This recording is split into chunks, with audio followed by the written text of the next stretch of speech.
एक को नहीं बोलते सुना। संभल के मंदिर तो ज्यादातर 1978 में बंद हुए ना, यानी 1947 के प्लेसेस ऑफ वर्शिप एक्ट के हिसाब से उनका वर्शिप का स्टेटस अलग था ना। कोई चू बोला सेक्युलरिज्म का सूरमा उत्तर से दक्षिण तक कि कम से कम उनमें तो 47 का स्टेटस बहाल होना चाहिए ना।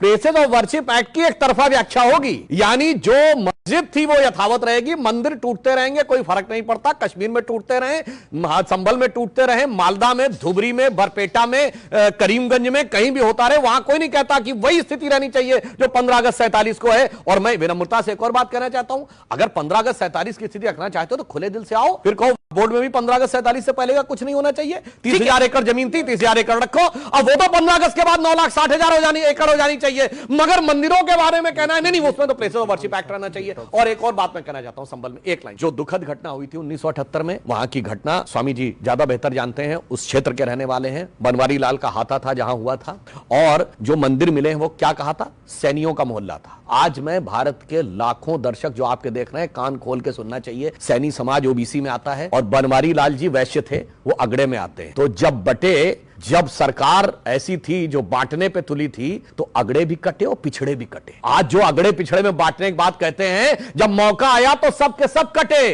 कोई नहीं बचा। और मैं भारत के बाहर का उदाहरण नहीं देता हूं, मैं एक उदाहरण देता हूं। आज कश्मीर है, कश्मीर में 95% में 5% कौन है, सिर्फ कश्मीरी पंडित। क्या आपको दिमाग से लगता है कि कोई राज्य ऐसा हो सकता है जहां एक ही जाति पाई जाती हो? ये तो असंभव है ना। अरे ऐसा कोई जिला नहीं हो सकता जहां एक ही जाति पाई जाती हो। इसका मतलब सब के सब जातियां थी और सब या तो कट गए या कन्वर्ट हो गए। ये भारत का बात बता रहा हूं। 32% जो आज के बांग्लादेश में थे, उसमें SC ST OBC कहां गए, कट गए या कन्वर्ट हो गए। इसलिए मैं कहना चाहता हूं, जो ये लोग खेल खेल रहे हैं उसे हकीकत में समझना चाहिए।